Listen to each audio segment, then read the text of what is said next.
اس سے بھی بعض لوگوں نے غلط مطلب لیا کہ شاید یہ جو کچھ بھی روشنی ہے یا یہ جو ہے وہ مراد ہے، یہ مطلب نہیں ہے، اللہ کی ذات زیر بحث نہیں ہے، یہ اللہ کی ذات کی بات نہیں ہوئی۔ اللہ پر ایمان لانے سے وہ نور انسان کو ملتا ہے کہ وہ آسمانوں اور زمین کی حقیقت صحیح مقام سے آگاہ ہوتا ہے۔ اب یہ بات اگر آپ ذہن میں رکھیں تو وہ اقبال کا شعر سنیں کہ گما آباد ہستی میں یقیں مرد مسلمان کا، بیاباں کی شب تاریک میں قندیل راہبانی۔ گما آباد ہستی، یہ آسمان اور زمین کیا ہے؟ یہ ہستی ہے، یہ بینگ ہے، جس کو ہم کہتے ہیں یہ کائنات ہے، کون و مکان، پوری کائنات۔ اس کو قرآن مجید کیا کہے گا؟ آسمان اور زمین۔ یہ قرآن کی اپنی ٹرمینالوجی ہے، جسے ہم کائنات کہتے ہیں اسے قرآن آسمان و زمین کہتا ہے۔ اچھا، اس کو کہا گما آباد۔ گما آباد کیوں کہا؟ یہ فلسفے کا ایک بہت گہرا مسئلہ ہے کہ اگر آپ اسے وجود حقیقی مانیں گے تو یہ دو وجود ہو جائیں گے، اللہ کا وجود اور کائنات کا وجود، تو یہ ثنویت ہو جائے گی، جبکہ اس میں توحید کا تقاضا یہ ہے اس وجود کو ہم وہمی اور گمانی اور جو ہے نا نقلی اور یعنی یوں سمجھیں خیالی مانیں۔ یہ جو کچھ ہمیں نظر آتا ہے بینگ جسے ہم کہتے ہیں، جس کو ہم کہتے ہیں اصل حقیقت یہ ہے مادی وجود، اس ایمانی وجود کے مقابلے میں اس کو غیر حقیقی سمجھیں، اس کو یہ سمجھیں یہ وہم ہے، ایک خیال ہے، یا جیسے کوئی سایہ ہوتا ہے یا جیسے شیشے میں عکس ہوتا ہے، اس طرح کی چیز سمجھیں، اسے حقیقی وجود نہ سمجھیں۔ اب اس لیے اقبال کہہ رہا ہے گما آباد ہستی میں، یہ پورا بینگ جو ہے نا ہمارے خیال میں آباد ہے، حقیقت میں گویا نہیں ہے۔ گما آباد ہستی میں یقین مرد مسلمان کا، یہ جو ایمان ہوتا ہے، یقین مرد مسلمان کا مطلب ایمان، وہ حقائق جو ویسے تو دیکھیں نا آسمان پر تو یقین کافر بھی کرے گا، جو چیزیں موجود ہیں جو آنکھوں سے دیکھی جا سکتی ہیں، کانوں سے سنی جا سکتی ہیں، حواس خمسہ کی گرفت میں آ سکتی ہیں، سائنس ان کو مانے گی یا نہیں مانے گی؟ تو جو سائنٹیفک فیکٹ ہیں ان کو کافر بھی مانے گا۔ تو یقین کس شے کا نام ہے؟ یقین اس شے کا نام ہے جو آنکھوں سے دیکھی نہیں جا سکتی، جو کانوں سے سنی نہیں جا سکتی، جو چکھی نہیں جا سکتی، جو سونگی نہیں جا سکتی، جو چھوئی نہیں جا سکتی، اس شے کو ماننے کو یقین کہتے ہیں۔ وہ کیا ہے؟ وہ وہی امور ہیں جو قرآن مجید ہمیں بتا رہے ہیں، غیب کی باتیں، یؤمنون بالغیب، جو غیب کی باتوں کا یقین رکھتے ہیں، ان پر ایمان لاتے ہیں۔ تو یہ در حقیقت اس کو یہ کہا گما آباد ہستی میں یقین مرد مسلمان کا۔ تو میں یہ کیا کہہ رہا ہوں، اس کائنات کے اندر جو بندہ مومن کا یقین ہوتا ہے، ایمان جسے ہم کہتے ہیں، اس کی حیثیت کیا ہے اقبال کی نظر میں؟ بیاباں کی شب تاریک میں قندیل راہبانی۔ جیسے آپ کسی بیابان، تاریک رات، کالی راتیں، وہ جو پرانی راتیں ہوتی تھیں بجلی آنے سے پہلے، سردیوں کی بڑی بڑی طویل راتیں اور کالی راتیں جنہیں کہتے تھے بزرگ، ان کالی راتوں میں کوئی رات کو سفر کر رہا ہے تو اس کے ہاتھ میں جو مٹھا ہے، مشل، جو کام وہ مشل کرتی ہے اسے راستہ دکھانے میں، اس کائنات کی حقیقت سمجھنے میں وہ کام ایمان کرتا ہے۔ اب وہ روشنی کی بات سمجھ میں آئی؟ اللہ نور السماوات والارض۔ اب یہ شعر ذہن میں رکھ کے ذرا دوسرے شعر کی طرف آ جائیں کہ کافر کی یہ پہچان کہ آفاق میں گم ہے، اور مومن کی یہ پہچان کہ گم اس میں ہے آفاق۔ یہ نقطہ نظر کا فرق ہو جائے گا کہ کافر یہ جو نظر آنے وہمی و گمانی حقائق ہیں، ان کو اصل حقائق سمجھ کر ان کی تفتیش میں اور تحقیق میں لگ گیا ہے۔ اب پی ایچ ڈی ہوتی ہے جی جو ہے نا درخت کی جڑوں پر، درخت کے پتوں پر، نہ معلوم کن کن چیزوں پر۔ اب بندہ جو پی ایچ ڈی کرتا ہے سمجھو آدھی زندگی تو لگاتا ہے نا اس کے اوپر۔ اب سمجھ آئے آفاق میں گم ہے، یہ جو آسمان کی وسعتیں ہیں وہ ناپنے میں لگا ہوا ہے، یہ سب اسے معلوم ہے۔ خالق کی طرف اس کی نظر نہیں جاتی کہ یار یہ اتنا عظیم الشان نظام کس نے بنایا ہے۔ آپ ذرا اس انداز کو دیکھیے، سوچئے، یعنی ہم آج بھی جیسے بت پرستی تھی نا، ہم اسے کہتے ہیں بے وقوفی تھی، اس طرح کی دسیوں بے وقوفیاں آج بھی ہم کر رہے ہوتے ہیں۔ یہ بات کہ ہمیں یہ اگر ہم دیکھیں گے نا، ایک تصویر دیکھیں گے تو خیال آئے گا کس نے بنائی، اچھی بنائی۔ ہم گاڑی دیکھیں گے تو پوچھیں گے بھئی میڈ ان چائنا، جاپان، کیا ہے، کہاں بنی ہے، کس نے بنائی ہے، کون ہے اس کا خالق؟ تو ہم ہمیشہ کوئی بھی شے دیکھ کے خالق کی طرف لازماً انسان کا ذہن جاتا ہے۔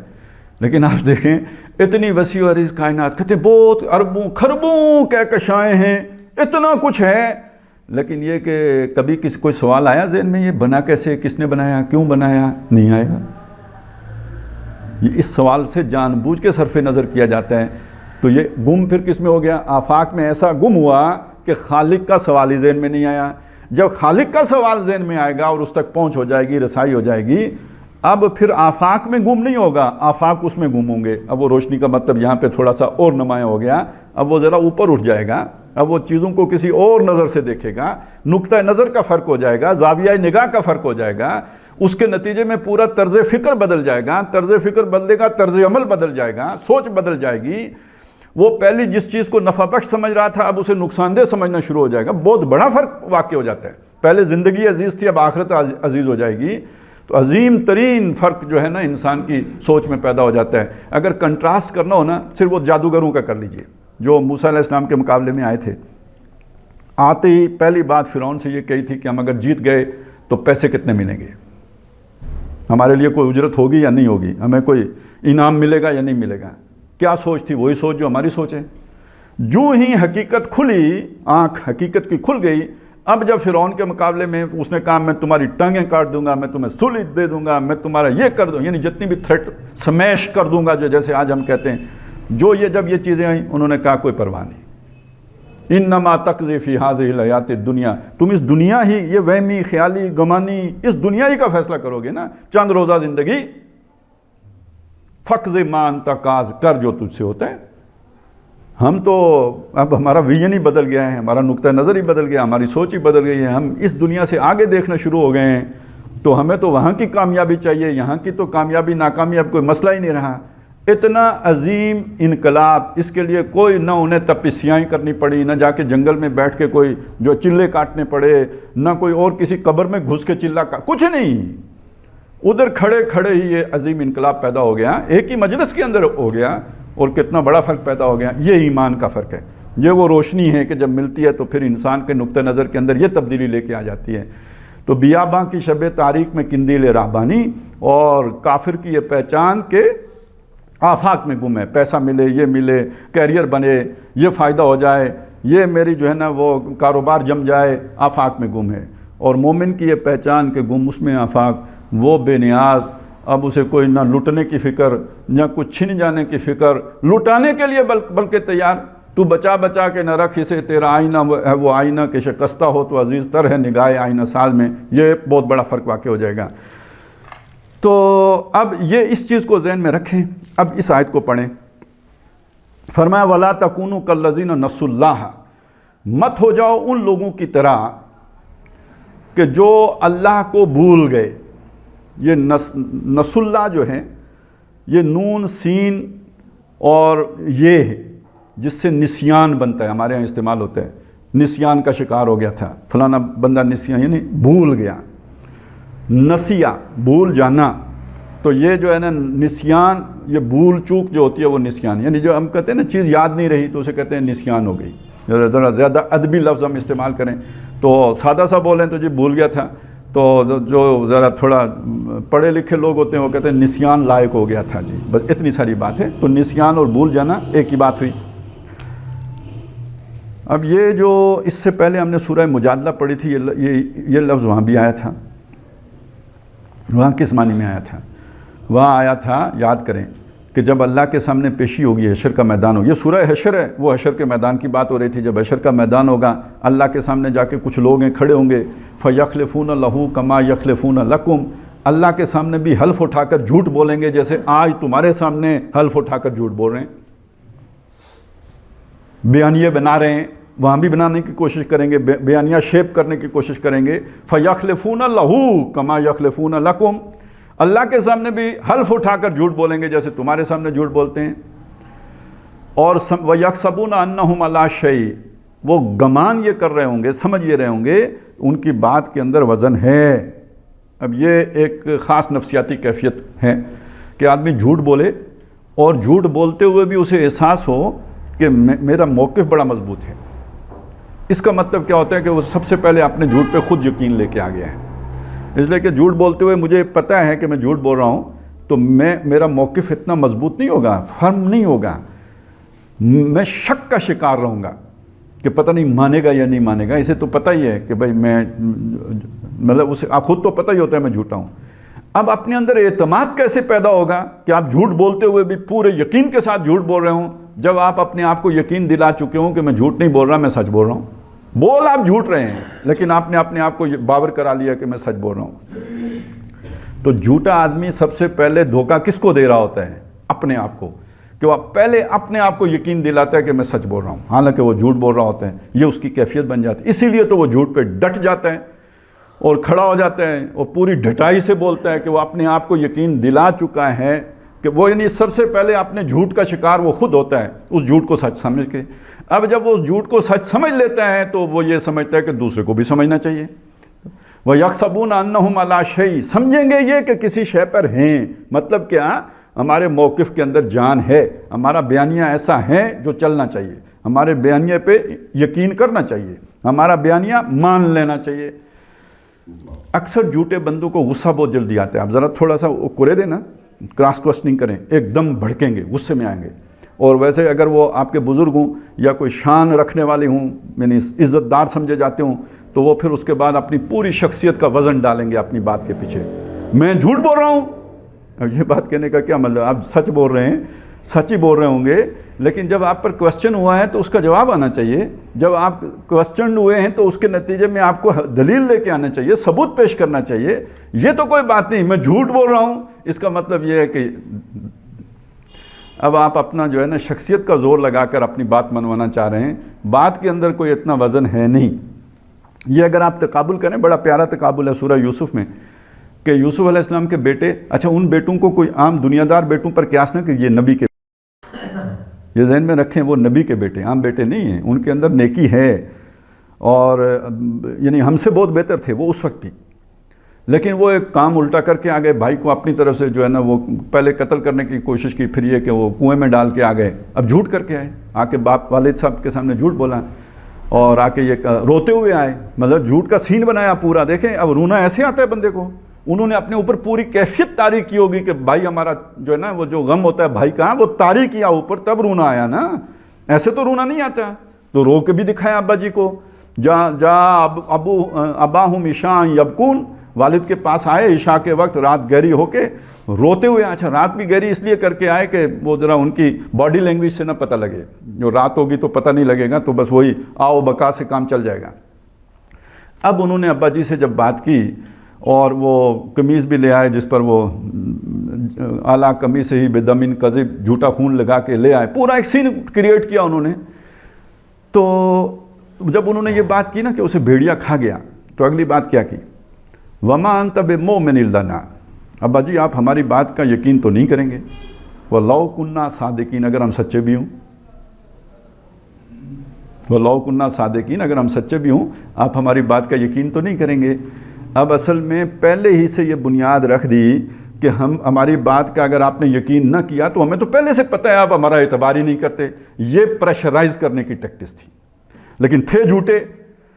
جب سچے تھے، یعنی جب بنیامین کو واقعی روک لیا مصر والوں نے، وہ تو یوسف ہی تھے روکنے والے، ان کو تو نہیں پتہ نا کس نے روکا، وہ تو یہی سمجھے کہ پولیس نے پکڑ لیا، چوری کے مقدمے میں پھنس گیا. اب جب آ کے والد صاحب کو بتایا کہ دیکھیں پہلا بھی بیٹا ہے، یہ بھی بیٹا ہے، اس وقت جھوٹ کر رہے ہیں تو یہ انداز اختیار کیا، جب سچے ہیں تو کیا انداز اختیار کیا. اس وقت یہ نہیں کہا کہ آپ ہماری بات کا یقین نہیں کریں گے، اس وقت دلیل دی. پہلی بات یہ کہی، انہوں نے کہا کہ دیکھیں ابا جی ما شہدنا الا بما علمنا، ہم وہی گواہی دے رہے ہیں جو ہم نے دیکھا. وما كنا للغیب حافظین، غیب کی باتوں کا ہمیں نہیں پتہ، اندر خانے کیا ہے ہمیں نہیں پتہ. اوپر ہم نے جو دیکھا وہ یہ ہے کہ آپ کے بیٹے نے ان ابنا کا سرق، آپ کے بیٹے نے چوری کی ہے. غیب کی باتوں کا ہمیں پتہ نہیں، گواہی ہم وہ دے رہے ہیں جو ہماری آنکھوں نے دیکھا.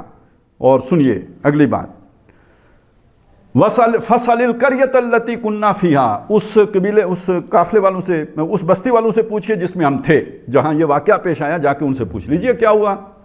وَلِيرَ الَّتِي كُنَّا فِيهَا، ان قافلے والوں سے پوچھ لیجئے جن کے ساتھ ہم نے سفر کیا. وہ گواہ، یہ ہمارے پاس سارے ثبوت موجود ہیں، آپ ان سے پوچھئے. وَإِنَّا لَصَادِقُونَ، ہم سچے ہیں. وہ انداز، وَلَوْ كُنَّا صَادِقِينَ، ہم سچے ہوں تب بھی آپ نہیں مانیں گے. یہاں جب سچے ہیں تو کیا کہہ رہے ہیں؟ یہ نہیں کہہ رہے ہیں وَلَوْ كُنَّا صَادِقِينَ، یہاں کہہ رہے ہیں وَإِنَّا لَصَادِقُونَ، ہم سچے ہیں. تو اگر اس وقت بھی حضرت یعقوب علیہ السلام کہتے تم جھوٹے ہو تو انہوں نے ناراض ہونا تھا، آپ ہمارا اعتبار ہی نہیں کرتے، خفا ہونا تھا. ہم جھوٹے ہیں، آپ ہمیں جھوٹا کہہ رہے ہیں، آپ کے پاس کیا ثبوت ہے کہ ہم نے مارا ہے؟ تو ظاہر ہے یعقوب علیہ السلام کے پاس کوئی ثبوت نہیں، وہ سیانے بندے تھے، ہماری طرح نہیں تھے۔ انہوں نے کہا فصبر جمیل بل سولت لکم انفسکم امرا فصبر جمیل، اس وقت بھی پتہ تھا جھوٹ بول رہے ہیں، لیکن یہ کہ کھولا نہیں۔ واللہ المستعان علی ما تصفون، جو تم بک رہے ہو اس پر اللہ تعالیٰ ہی سے مدد مانگی جا سکتی ہے۔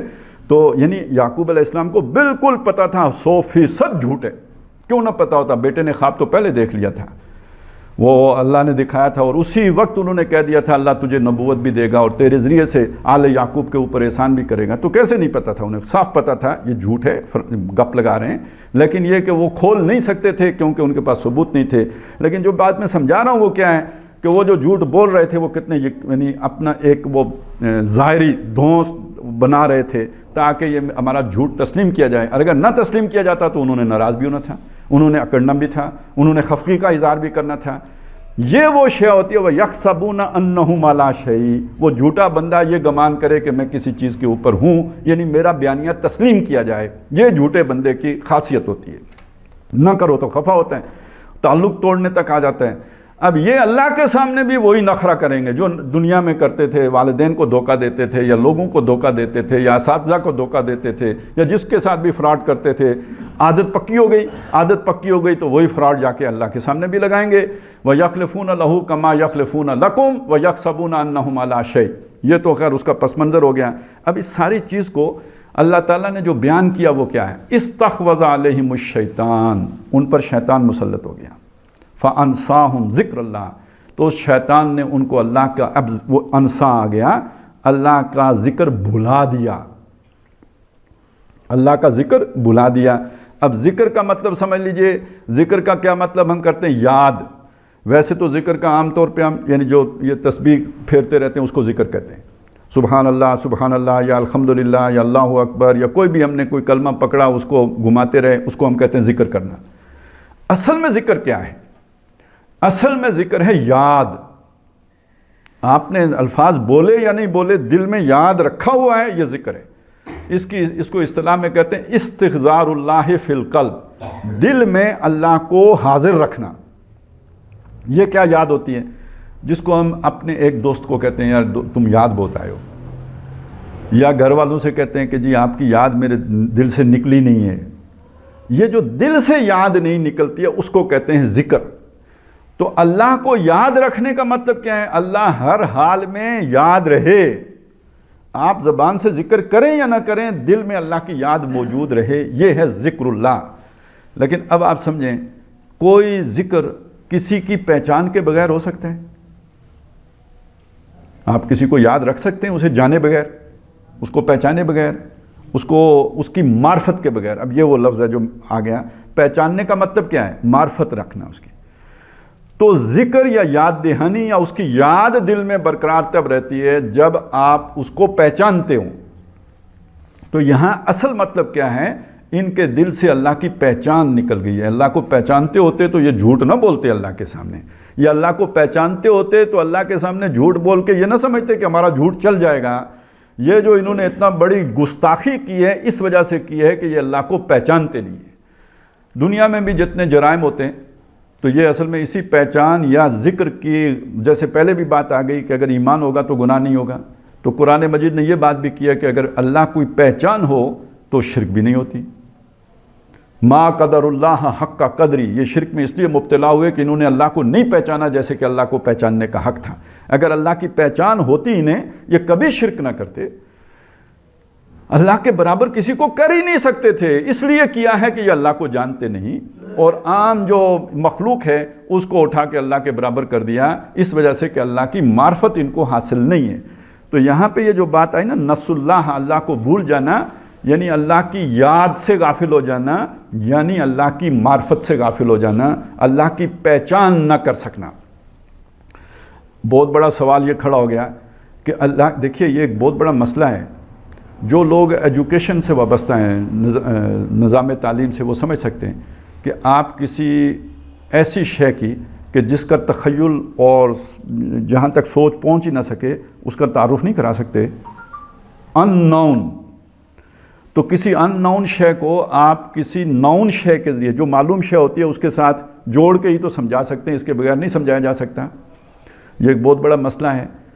اب دیکھیں اللہ تعالیٰ کی ذات، بات آ گئی پہچان کی، تو پہچان ہم کریں کیسے اللہ کی؟ نہ کبھی دیکھا نہ دیکھ سکتے ہیں.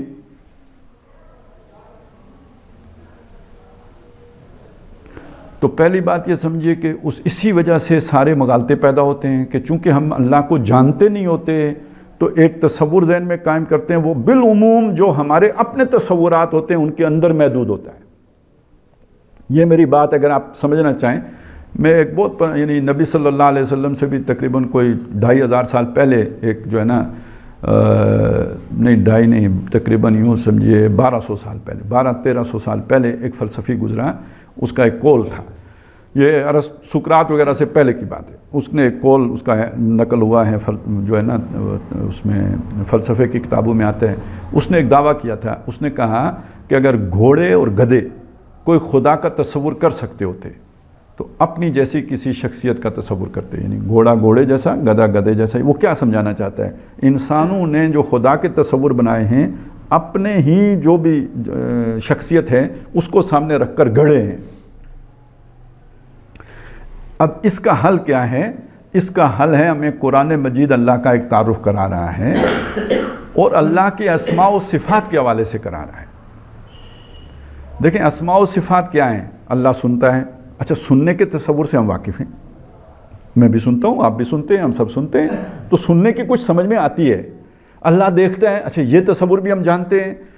تو اسی لیے ہم کہتے ہیں کہ آمنت باللہ، میں ایمان لایا اللہ پر، کما ہوا باسمائہ و صفاتہ، جیسے وہ اپنے اسماء و صفات سے ظاہر ہے. تو ہم اللہ کی پہچان کر سکتے ہیں، اس کی ذات کی پہچان نہیں کر سکتے.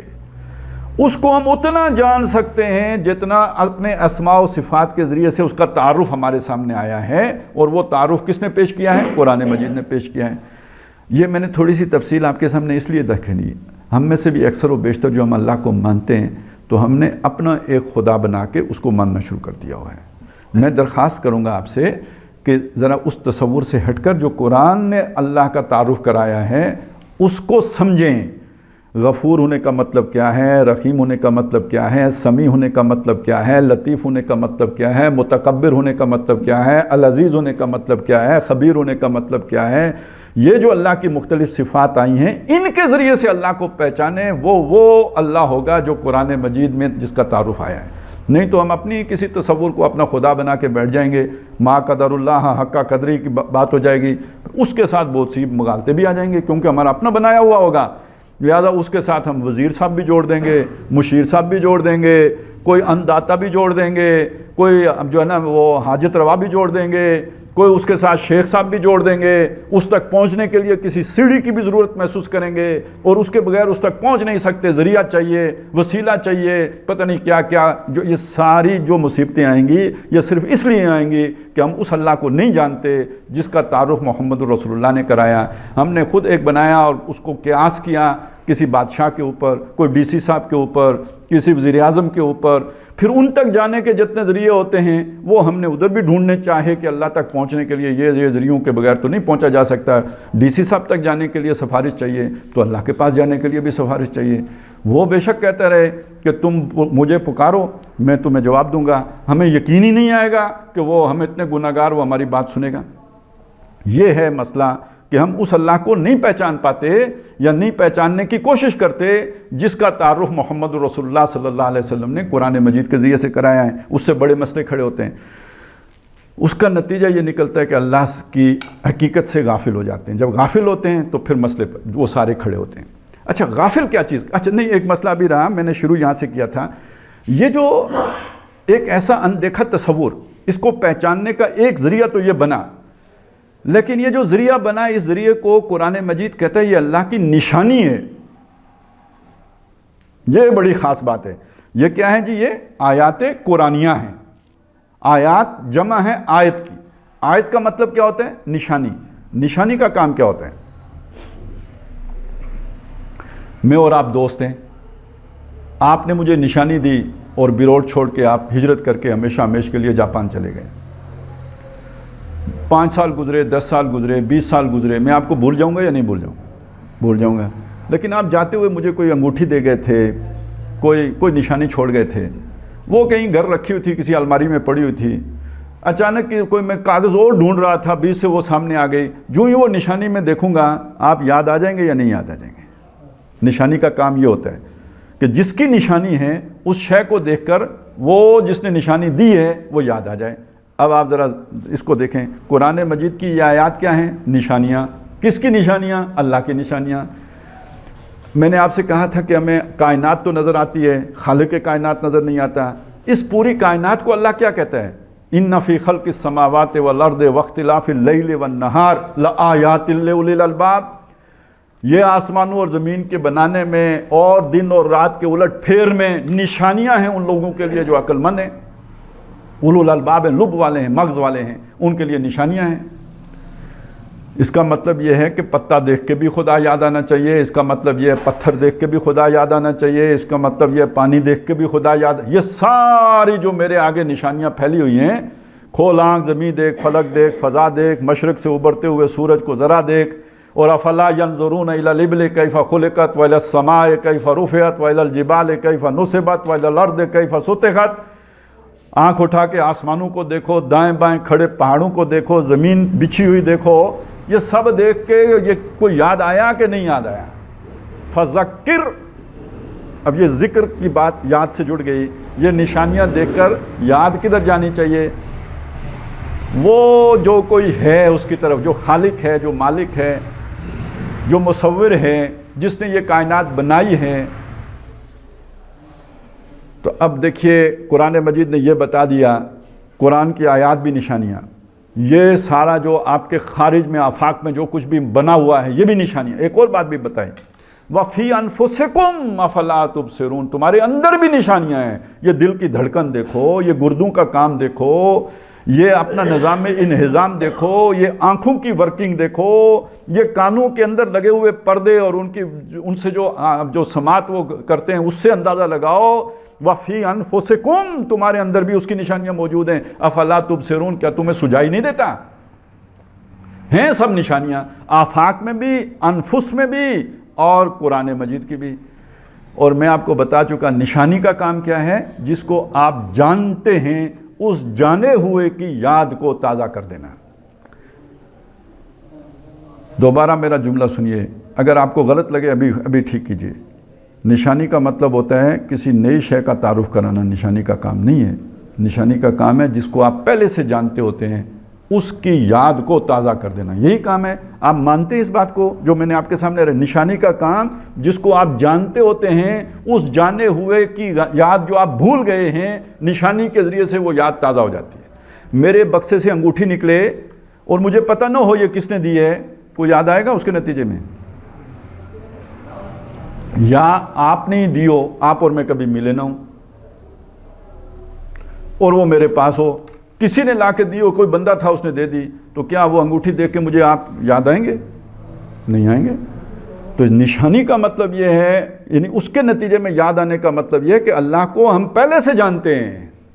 یہ تھی وہ اصل بات جو میں آپ کو سمجھانا چاہ رہا تھا. قرآن مجید اپنے اللہ تعالیٰ پر ایمان کی جو بنیاد رکھتا ہے وہ اس بات پر رکھتا ہے کہ تم اللہ سے واقف ہو، تم اللہ کو جانتے ہو، تم اللہ کو پہچانتے ہو. بھول گئے ہو تمہیں دوبارہ یاد کرانا ہے، اور یاد کرانے کے لیے یہ نشانیاں، یہ آیات قرآنیہ ہیں، یہ آیات آفاقیہ ہیں، یا آیات انفسیہ ہیں، یہ سب اس بھولی ہوئی بات کو یاد کرنا ہے. تو جب ہم جانتے ہیں تو کیسے جانتے ہیں؟ آپ میں سے کوئی جانتے ہیں اللہ کو؟ نہیں جانتا. جب ہم اس طرح کریں گے تو ہمیں یہی سمجھ آئے گی کہ ہم نہیں جانتے. لیکن اب آپ سوچئے، میں نے آپ کو بتایا تھا کہ کسی بڑے سے بڑے آدمی کو اندیکھی حقیقت سمجھانا ناممکنات میں سے ہوتا ہے. ہم 4 سال کے بچے کو سمجھاتے ہیں اللہ ہے، وہ مان لیتا ہے.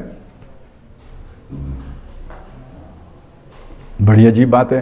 جس بچے کو ہم شادی نہیں سمجھا سکتے، اگر کوئی کوشش کر کے بھی آپ دیکھیں کہ اسے شادی سمجھائیں، شادی کیا شے ہوتی ہے اور اس میں کیا انجوائمنٹ ہے، کیا لذت ہے، آپ نہیں سمجھا سکتے. اس بچے کو جب آپ اللہ کا تصور پیش کرتے ہیں، کچھ نہ کچھ اس کے پلے اللہ اللہ کرنا شروع کر دیتے ہیں. یہ ہے اصل میں جسے آپ کہتے ہیں نا کہ آپ کے وہ جو سافٹ ویئر کا آج کل سافٹ ویئر کے اندر یہ شے فیڈڈ ہے اللہ کا تصور. ہم اللہ کو پہچانتے ہیں, ہم اللہ کو جانتے ہیں, لیکن یہ جو ہم جانتے ہیں, ہم جو پہچانتے ہیں, یہ کون جانتا ہے اور کون پہچانتا ہے؟ یہ جو دماغ ہے نا, یہ جو کھوپڑی کے اندر رکھا ہوا ہے, یہ نہیں جانتا ہے. اس سے ملتا جلتا دماغ بھینس سے بھی نکل آئے گا, اس سے ملتا جلتا دماغ بکری سے بھی نکل آئے گا, وہ بندر کے اندر سے بھی نکل آئے گا. صرف یہ ہے کہ ہمارا ذرا ایوالوڈ ہو گیا ہے, وہ ذرا بھی پریمیٹیو سٹیجز پہ ہے. ہم کہیں گے یہ ذرا کروڈ فارم ہے, تو یہ کچا دماغ ہے. باقی فنکشن تو ایک جیسے ہی ہیں, تھوڑے بہت فرق ہوگا کیونکہ یہ ایوالوڈ ہو گیا. تو اس میں ایک سپیچ سینٹر بھی بن گیا, اس میں ایک یادداشت کا وہ شعور کی بھی سطح بن گئی. یہ ایک تھوڑا فرق آئے گا. باقی تو حیوانی دماغ اور انسانی دماغ میں کیا فرق ہے؟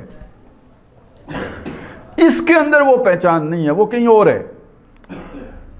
قرآن مجید ایک بات ہمیں بتاتا ہے کہ وہ جو مرکز ہے نا, وہ دماغ نہیں, وہ دل ہے. اب یہاں آ کے سائنس کی ہو جائے گی بس, کیونکہ سائنس کہے گی کہ سوچنے والی چیز دماغ ہے. قرآن مجید صاف بتاتا ہے کہ یہ آنکھیں اندھی نہیں ہوتی, وَلَٰكِن تَعْمَى الْقُلُوبُ الَّذِي فِي الصُّدُورِ, وہ دل اندھے ہو جاتے ہیں جو سینوں میں ہیں. اب یہ دل کا اندھا ہونا سائنس کی سمجھ میں تو کبھی بھی نہیں آئے گا. وہ تو اسے ایک پمپنگ مشین کے طور پر دیکھے گی. سائنس کی سمجھ میں جو آئے گا وہ خون پمپ کرنے کا آلہ ہے. اس سے زیادہ دل کے بارے میں سائنس کچھ نہیں جانے گی. لیکن قرآن مجید اور حدیث یہ بات بتائیں گی کہ دل سوچتا بھی ہے, سمجھتا بھی ہے. دل بہت فیصلہ کن چیز ہے. حدیث میں تو آیا, یہ جو دل ہیں, قرآن میں بھی آیا ہے, ان پر زنگ لگ جاتے ہیں. کَلَّا بَلْ رَانَ عَلَىٰ قُلُوبِهِمْ بِمَا كَانُوا يَكْسِبُونَ, ان کے دلوں کے اوپر زنگ آ گیا ہے جو انہوں نے کمائیاں کی ہیں, کرتوتیں کی ہیں, غلط کام کیے ہیں, ان کی وجہ سے ان کے دلوں کے اوپر زنگ آ گیا ہے. بِمَا كَانُوا يَكْسِبُونَ. اور حدیث میں آیا ہے إِنَّ هَٰذِهِ الْقُلُوبُ تَصْدَعُ, یہ دل زنگ آلود ہو جاتے ہیں. كَمَا يَصْدَعُ الْحَدِيدُ, جیسے کہ لوہا زنگ آلود ہو جاتا ہے. اذا اصابہ الماء, جب اسے پانی لگتا ہے تو اسے زنگ لگ جاتا ہے. اسی طرح یہ دل بھی زنگ کھا جاتے ہیں. قیلا, پوچھا گیا, ما جلاؤہا یا رسول اللہ, اس دل کا زنگ اتارنے کا طریقہ کیا ہے؟ جلا, وہ جیسے رگڑ کے کوئی شے صاف کر دیتے ہیں نا, وہ صاف کیسے کریں دل کو, اجلا کیسے کر دیں اس دل کو؟ تو فرمایا کالا کثرت و ذکر الموت, موت کو بکثرت یاد کرنا, و تلاوت القرآن, قرآن مجید کو تلاوت کرنا, اور موت کو بکثرت یاد کرنا. یہ دو چیزیں دل کے زنگ کو دور کر دیتی ہیں. اب دل کا زنگ اترا تو ایک اور حدیث میں بات آئی, سنو, تمہارے جسم میں ایک لوتھڑا ہے, اگر وہ صحیح ہو جائے پورا جسم صحیح ہو جاتا ہے, اور اگر وہ فساد والا ہو جائے پورا جسم فساد آلود ہو جاتا ہے. اور پھر بتایا, سن رکھو, وہ دل ہے. تو گویا ہماری اخلاقی زندگی ساری کی ساری کا دار و مدار قلب کے اوپر ہے, دل کے اوپر ہے. اگر وہ زنگ آلود ہو, ساری زندگی ٹیڑھی, کریکٹر ٹیڑھا ہو جائے گا. اور اگر وہ جو ہے نا صاف ہو, مزین ہو, اجلا ہو, دھلا ہوا ہو, زنگ سے پاک ہو, اس کی جلا ہوئی ہو, تصفیہ ہوا ہو, صفائی ہوئی ہو, تو اب وہ دل جو ہے وہ صاف ستھرا دل, وہ پورے کردار کو صاف اور درست اور سیدھا اور مزین کر دے گا. تو معلوم ہوا کہ وہ جو سینٹر ہے نا, یہ اللہ کی پہچان کا جو وہ انسٹال کیا گیا ہے نا سافٹ ویئر, وہ دماغ میں نہیں کیا گیا ہے, وہ دل میں کیا گیا ہے. اس سافٹ ویئر کو قرآن کی اصطلاح میں روح کہتے ہیں. دیکھیں, اب پھر یہ غلط فہمی ہے. ہم عام طور پر یہ سمجھتے ہیں کہ روح کہتے ہیں جان کو. روح کسے کہتے ہیں؟ جان کو. جان نکلنے کو کہتے ہیں روح نکل گئی. دیکھیں, جان نکلنا ایک علیحدہ چیز ہے, روح نکلنا ایک علیحدہ چیز ہے. اس کے میں آپ کو یوں سمجھا دوں کہ روح صرف انسان میں ہے, اور جان ہر جاندار میں, ہر حیوان میں ہے, ہر ذی جان میں جان ہے, لیکن ہر ذی جان میں روح نہیں ہے. روح صرف انسان میں ہے. اور انسان میں یہ روح کب ڈالی جاتی ہے؟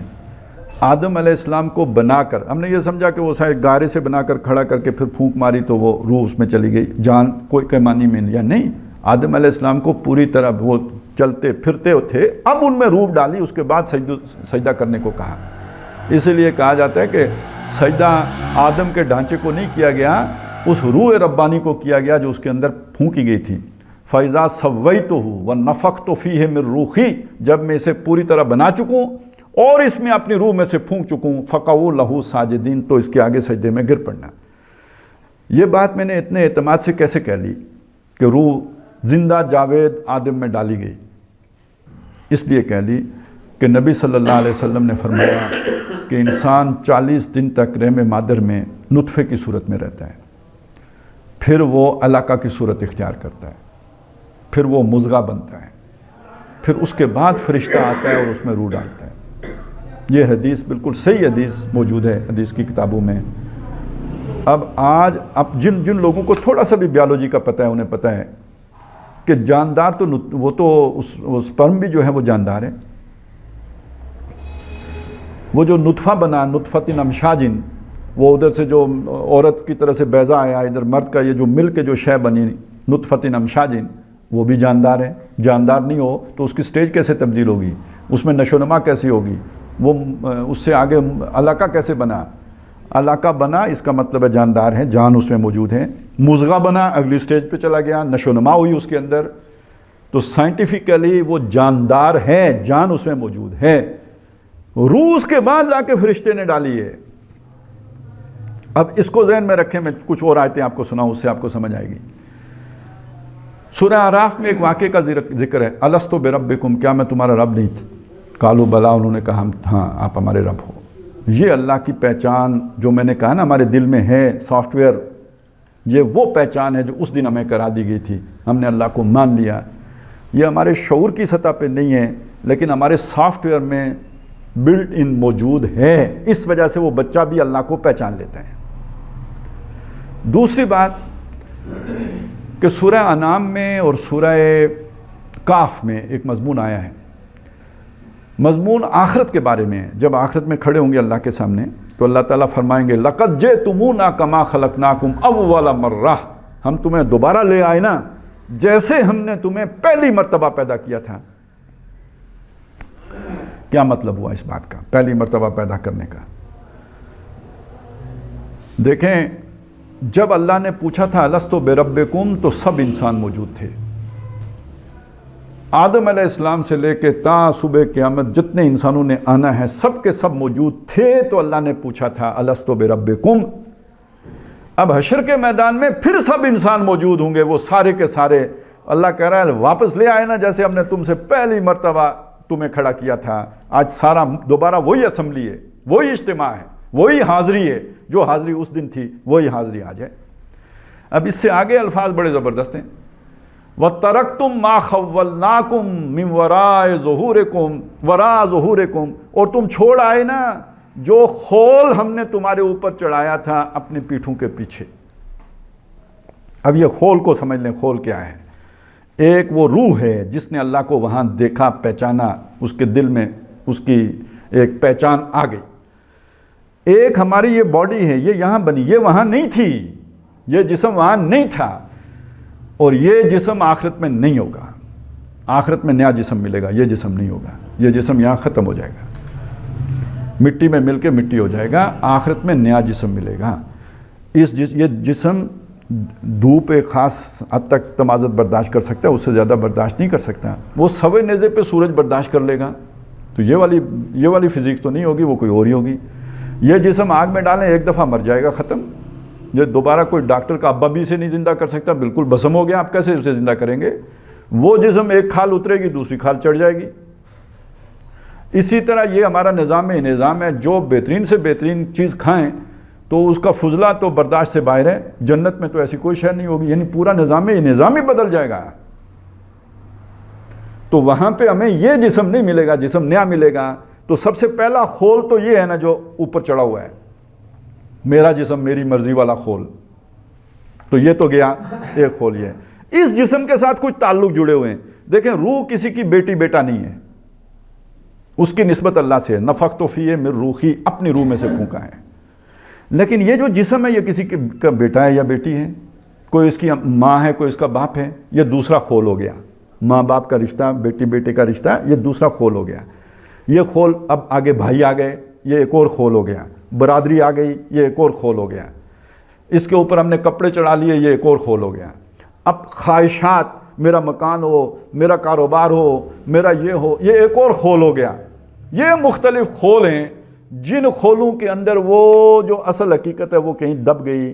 تو وہ جو تمہارے خول تھے، ما خولناکم، جو خول ہم نے تمہارے اوپر چڑھائے تھے، وہ وراء ظہورکم، تمہاری پیٹھوں کے پیچھے رہ گئے نا۔ نہ آج برادری ہے، نہ رشتہ داری ہے، نہ بہن بھائی ہے، نہ تعلق داری ہے، نہ ساتھ کاروبار ہے، نہ وہ کیریئر ہے جو تم نے دنیا میں بنایا تھا، نہ وہ تمام تعلقات ہیں جو تم نے دنیا میں قائم کیے تھے۔ تقطعت بہم الاسباب، وہ سارے اسباب آج منقطع ہو گئے۔ آج اسی طرح جیسے روز اول تنے تنہا تھے، آج اسی طرح تنے تنہا آ کے کھڑے ہو گئے ہو میرے آگے، سب کے سب کھڑے ہو گئے ہو اور تنے تنہا کھڑے ہو گئے ہو۔ کلہم آتیہ یوم القیامت فردا، سب کے سب اس دن اکلوتے اکلوتے آئیں گے، کسی کے ساتھ کوئی جتھا نہیں آئے گا، کوئی خول نہیں ہوگا، کچھ تعلق نہیں ہوگا کسی کا، کوئی واسطہ نہیں ہوگا۔ ایک اللہ ہوگا اور دوسرا اس کا یہ بندہ ہوگا۔ اب آپ کو سمجھ آئی؟ یہ وہ روح ہے، اس کی کوئی موت نہیں ہے، اس کی نیند ہے، اس کی موت نہیں ہے۔ موت اس جسم کو آتی ہے، یہ فنا کے گھاٹ اتر سکتا ہے، روح کی کوئی فنا نہیں ہے۔ ادھر بنی، جب بنی تو اس کے بعد سو گئی، نیند کی کیفیت میں رہی۔ ادھر جب یہ بچہ رحم مادر میں وہ اس سٹیج کو پہنچا جو ابھی میں نے آپ کو بتائیں، اس کے بعد لا کے فرشتے نے وہ روح وہاں سے اٹھا کے یہاں ڈال دی۔ اب آپ دیکھیں ادھر کہیں کسی سٹوریج میں ہے سوئی ہوئی ہے، ادھر سے لا کے یہاں پہ اب اسے اس کی گانٹھ جوڑ دی۔ وہ نخنو خلقناہم وشددنا اسرہم، ہم نے ان کی گانٹھ ادھر مضبوط گانٹھی ہے، اس گانٹھ جوڑ دی اللہ نے، اس حیوانی وجود کے ساتھ اس روحانی وجود کو جوڑ دیا۔ یہ اس کو کہتے ہیں سرشت۔ روح کی جو عادتیں ہیں وہ ہے فطرت، اور جسم کی جو عادتیں ہیں، کھانا مانگتا ہے، جنس کا جذبہ ہے، اس کو کہتے ہیں جبلت، انسٹنکٹس ہیں یہ۔ ان دونوں کے ملاپ سے جو شے بنی وہ شاکلہ ہے یا سرشت ہے۔ قرآن مجید میں شاکلہ کا لفظ آیا، کل کل یعمل علی شاکلتی، ہر کوئی اپنی شاکلہ کے مطابق عمل کرتا ہے، وہ سرشت ہے۔ یہ دونوں کے ملاپ سے جو شے بن گئی یہ سرشت ہے، یہ گٹھ جوڑ ہو گیا۔ اور اب وہ جو فرشتہ آتا ہے والناشطات نشطا، وہ گانٹھ کھولتا ہے، وہ جو اللہ والی روح ہے وہ تو خود پرواز کرنے کے لیے تیار ہے، بس گانٹھ کھولنے کی دیر ہے، وہ اڑ کے چلی جاتی ہے۔ اور وہ جو ڈری سہمی ہوئی ہے، کیونکہ وہ ادھر زمین میں دھسی ہوئی تھی، ادھر کی خواہشات ادھر کے خولوں میں دھس گئی تھی، وہ اور بچنے کی کوشش کرے گی۔ والنازعات غرقا، اندر غرق ہو کے فرشتہ اس کو کھینچ کے نکال کے لائے گا۔ یہ اب اس روح کا سارا معاملہ ہو رہا ہے، یہ جان کا معاملہ نہیں ہے۔ جان کیسے نکلتی ہے یہ ہم دیکھ لیتے ہیں، کوئی تڑپ کے مرتا ہے، کوئی بغیر تڑپے مر جاتے ہیں۔ اب ظاہر ہے جو بیمار ہو کے سوکھ کے بالکل ہڈیوں کا ڈھانچہ بن گیا، وہ اس کی تو جان بڑے سکون سے نکلے گی، اس میں جان ہے کدھر جو ہلے گا وہ۔ اور ایک ہٹا کٹا جوان ہو، وہ میدان جنگ میں داد شجاعت دیتا ہوا اس کی جو ہے نا گردن اڑ جائے، وہ تو شہید ہوا ہے، لیکن جان تو بڑے عذاب سے نکلتی نظر آئے گی۔ وہ تڑپے گا، وہ پتہ نہیں مرغ بسمل کی طرح جو ہے نا وہاں پہ وہ خاک و خون میں غلطیدن ہوگا تو اس کی جان نکلی، ہمیں لگے گا کہ بڑا تکلیف میں اس کی جان نکلی ہے۔ تو یہ اصل میں جان نکلنے کا عمل ہے، اس کا انسان کے شعور کے ساتھ کوئی تعلق نہیں ہوتا، آدمی کو کوئی پتہ نہیں ہوتا کیا ہو رہا ہے۔ وہ جو عذاب کی کیفیت ہے یا تکلیف کی کیفیت ہے جو حدیثوں میں آئی ہے، وہ روح نکلنے کا عمل ہے، جس کا ہم مشاہدہ نہیں کر سکتے، جو ہمارے سامنے نہیں ہوتا۔ یہ ہماری بس باتیں ہیں کہ چہرہ اچھا ہے یا یہ ہے یا بگڑا ہوا ہے، وہ جو بیچارہ جتنی مصیبت میں گزر کے تکلیفیں جھیل کے مرا ہوگا تو اس کا چہرہ اتنا ہی اترا ہوا ہوگا، جس کا وہ کچھ تو ابھی بہتر تھا تو وہ بہتر لگے گا۔ یہ کوئی اتنی بڑی باتیں نہیں ہوتی، اصل بات یہ ہے وہ روح کیسے نکلی وہ ہمیں نہیں پتہ، عذاب سے نکلی یا تسلی سے نکلی وہ ہم نہیں جانتے، وہ ایک علیحدہ بات ہے۔ اس روح کا تعلق اللہ کے ساتھ ہے، وہ اللہ کو پہچانتی ہے۔ اور غافل کیوں ہو جاتے ہیں اللہ سے؟ یہ جو ہمارے جسم کے تقاضے ہیں یہ اللہ سے غافل کر دیتے ہیں۔ اب یہ جسم کے تقاضے کیا ہیں؟ جسم کا تقاضا ہے دنیا کی محبتیں، یہ ماں باپ ہیں تو ان کی محبت، ماں باپ ہیں تو ان کو اپنی اولاد کی محبت، یہ بہن بھائی ہیں تو ان کی محبت۔ اب اس کے لیے محنت، ظاہرہ ان کو سرو کرنا، ان کی خدمت کرنا، اس کے لیے جو ہے نا دنیا بنانا۔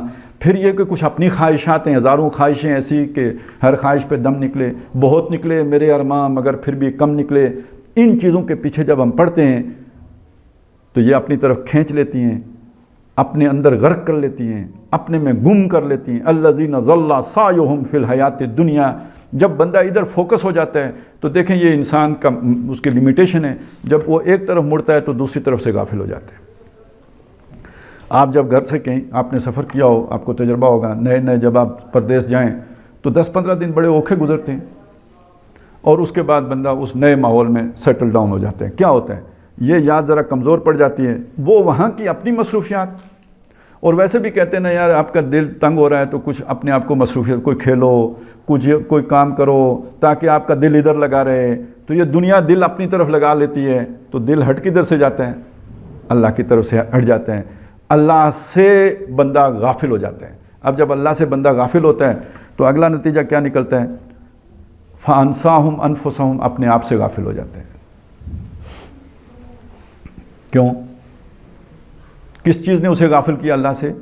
دنیا کی محبتوں نے، دنیا کی ضرورتوں نے۔ تو یہ جو دنیا کی محبتیں اور دنیا کی ضرورتیں، ان کا تعلق جسم کے ساتھ ہے جس نے فنا ہو جانا ہے۔ جو لافانی چیز اللہ نے اس کے اندر رکھی ہے وہ روح ہے، تو غافل کس شے سے ہو جائے گا؟ اپنی روح سے غافل ہو جائے گا۔ جب اپنی روح سے غافل ہو گیا تو گویا اپنے آپ سے غافل ہو گیا۔ باقی پیٹ سے غافل کوئی نہیں ہوتا، جن سے مخالف سے غافل کوئی نہیں ہوتا، بلکہ جو روح سے غافل ہوتا ہے وہ ان چیزوں کی زیادہ جو ہے نا وہ قدر کرتا ہے، انہی میں گم ہوتا ہے، تو تبھی تو روح سے غافل ہوتا ہے۔ تو یہاں جو اپنے آپ سے غافل ہونے کی بات کی یا بھول جانا، اپنے آپ کو بھول جانا، وہ در حقیقت یہ حقیقت ہے۔ اس پر مزید گفتگو آگے کریں گے۔ آج میں صرف اتنی بات آپ کو بتا دوں، آج انسان اس علم دنیا میں ترقی کر کے کہاں پہنچ چکا ہے۔ عروج آدم خاکی سے انجم سے میں جاتے ہیں، چاند پہ پاؤں رکھ لیا، مریخ جو ہے نا وہ آ گیا اپنی اس میں یوں سمجھے دسترس میں، بڑی معلومات آ گئی انسان کے پاس، لیکن آج کا انسان اپنے آپ کو سمجھتا کیا ہے؟ بڑے بڑے فلسفی، ڈارون نے اٹھ کے کہا کہ بندر سے ہم ایوارڈ لو کے یہاں پہ پہنچے ہیں۔ ایڈلر نے کہا کہ جی ارج ٹو ڈومینیٹ ہے جس کے گرد یہ ساری زندگی چلتی ہے۔ مارکس نے کہا نہیں، پیٹ نہ ہون روٹیاں تو ساریاں گلاں جھوٹیاں، تو اصل مسئلہ تو پیٹ کا ہے، باقی سارا اس کے تھلے ہے۔ وہ فرائیڈ اٹھا، اس نے کہا جی سارا اصل مسئلہ تو سیکس کا ہے۔ تو اب یہ سب کیا ہے؟ یہ سب حیوانی جبلتیں ہیں یا نہیں ہیں؟ یعنی آج انسان نے اپنے آپ کو حیوان کے طور پر تسلیم کر لیا ہے کہ میں بھی ایک حیوان ہوں۔ اس وجہ سے وہ پھر کہتے ہیں میرے اوپر کیوں پابندیاں؟ یہ جو آج کی دنیا ہے، یہ جو مذہب سے بیزار ہے اور مذہب سے دور ہے اور مذہب سے بغاوت کرتی ہے، تو کیوں کرتی ہے؟ کہ بھائی دیکھیں، کسی بیل کے اوپر کوئی قانون لاگو ہوتا ہے، کسی کتے کے اوپر کوئی قانون لاگو ہوتا ہے؟ ان سے یہ کہا جاتا ہے یہ ماں ہے، یہ بہن ہے، یہ ان کا خیال رکھو، یہ محرمات ہیں، یہ تمہاری بیوی ہے اور یہ باقی دوسروں کی عورتیں ہیں۔ جب ان کے ساتھ یہ نہیں کیا جاتا تو میرے ساتھ کیوں کیا جاتا ہے؟ میں بھی تو حیوانی ہوں۔ تو یہ خام خواہ پادریوں نے، پنڈتوں نے، پروہتوں نے، پیروں نے، یہ سارے جو ہے نا یہ پاپ جو ہے نا ہمارے گلے میں ڈال دیے ہیں، تو ہم جو ہے نا یہ ماننے کے لیے تیار نہیں ہیں۔ اس کو وہ ترقی کہتے ہیں۔ ترقی کا مطلب کیا؟ انسان نے اپنے آپ کو پہچان لیا۔ کیا پہچانا؟ حیوان کے طور پر پہچان لیا۔ جب حیوان کے طور پر پہچان لیا تو حیوان پر کوئی پابندی نہیں ہوتی، تو ہمارے اوپر بھی پابندی نہیں ہونی چاہیے۔ اب یہ اس کا لازمی نتیجہ ہے۔ اس کو کہتے ہیں لبرلزم، آزادی۔ آزادی، ہر حد سے آزادی، ہر ایک قدر سے آزادی، ہر اخلاقی قدر سے آزادی۔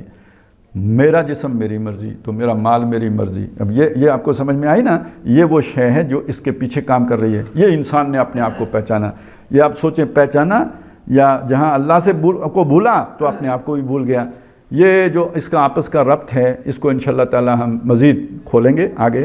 اور یہ جو بھولنے والی چیزیں ہیں جو بھلا دیتی ہیں، ان کے لیے قرآن مجید نے کس طرح ہماری رہنمائی کی ہے، کس طرح سمجھایا ہے، اس پر بھی انشاءاللہ تعالی اگلی نشست میں گفتگو کریں گے۔ یعنی وہ اسی آیت پر ہماری بات چیت جو ہے وہ جاری رہے گی۔ بارک اللہ لی و لکم فی القرآن العظیم و نفعنی و ایاکم بالآیات و الذکر الحکیم۔